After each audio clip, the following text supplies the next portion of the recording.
से बीजेडी पक्षर बारंबार एक गोटे कथा कह जाउथला जे तांकर मस्तिष्क ठीक नाही दिन दीप्रहर गणदुष्कर्म होची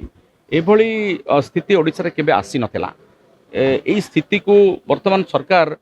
भूलै देवा को बसचंती विभिन्न प्रसंग को आनिक केतबेले बिजू बाबू ना काटी दिया जाउची पंचायत दिवस रु तांकर जन्मदिन पालन करके गोटे प्रसंग अणाउची केतबेले तांकर वरिष्ठ विधायक ओडिशा विरोधी मंतव्य देलेनी असल प्रसंग होची वर्तमान ओडिशार आईन श्रृंखला ओडिशार शासन व्यवस्था धीरे धीरे भुसुड़ी जाउची ताकू नजर हटेबा पई कि सुभद्रा योजना अन्यान्य कथा करके पैसा बांटिबा सुभद्रा योजना एटा तो गोटे नॉर्मल प्रक्रिया सुभद्रा योजना को सरकार लागू करछंती स्वागत योग्य पदक्षेप सेतिरे भी प्रतारणा करछंती किंतु से गोटे कोन योजना अछि गोटे कोन 8 मास भितर सेति कथा कोन करिया को थिला आ किछि करिवे नै तेणु ये सरकार पाखे मु जगन्नाथ पाखे प्रार्थना करी सद्बुद्धि दिंतु ये सरकार समय विभिन्न प्रकार अघटन घटिलानी केतबेले बलभद्र खसी पड़ुछंती केतबेले आपण देखंतु केते अलक्षणा घटना सब घटिलानी से अलक्षण प्रकाश पाउछ आ तार महिला को सुरक्षा दवा बदल रे महिला गोटे आईन शासन नाही बोली वर्तमान जहाँ अनुभव होउछ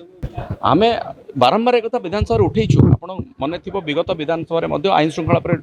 डिस्कसन होइछि मुख्यमंत्री को दायी करा जाइछि मुख्यमंत्री तो बुली बुली फोटो उठाउछंती एवं मुख्यमंत्री केतल रंग बदलाउछंती रंग बदलैवा व्यतीत सुभद्रा योजना प्रचार प्रसार करने व्यतीत ये सरकार आउ कोन करिछंती बोली कहंतु गोटे कथा गणै दिंतु ये व्यतीत आउ किछि आमे करिछु एबे पुणी से रंग बदला राजनीति ना बदला राजनीति चलछि आउ केते दिन एबळे राजनीति करिवे से माने मु आशा करूछि सरकार भगवान तंकु सद्बुद्धि दियंतु से माने टिके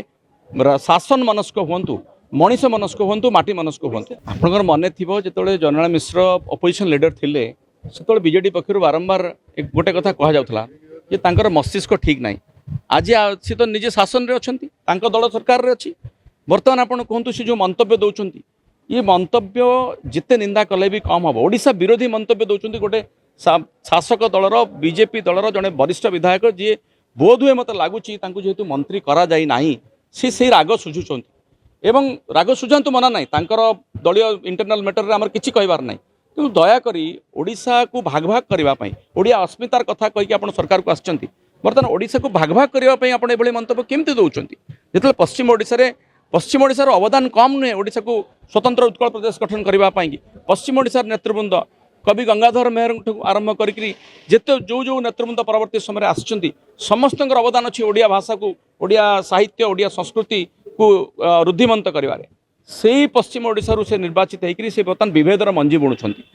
जयनारायण मिश्र को ये तो मुझे कहीपरि नहीं जड़े विधायक सी केतले कौन कहे किंतु यहाँ शोभा पाऊना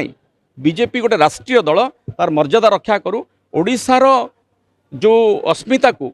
द्वाही देकर से सरकार को आसचंदी ओडिशा को भाग भाग करने की ये हीन उद्यम से न करंतु नहले ओडिशावासी क्षमा देवे ना जदि आपंक आम भिडी भल लगा तेब आम चैनल को लाइक शेयर और सब्सक्राइब करने को जमा भी भूलु नहीं।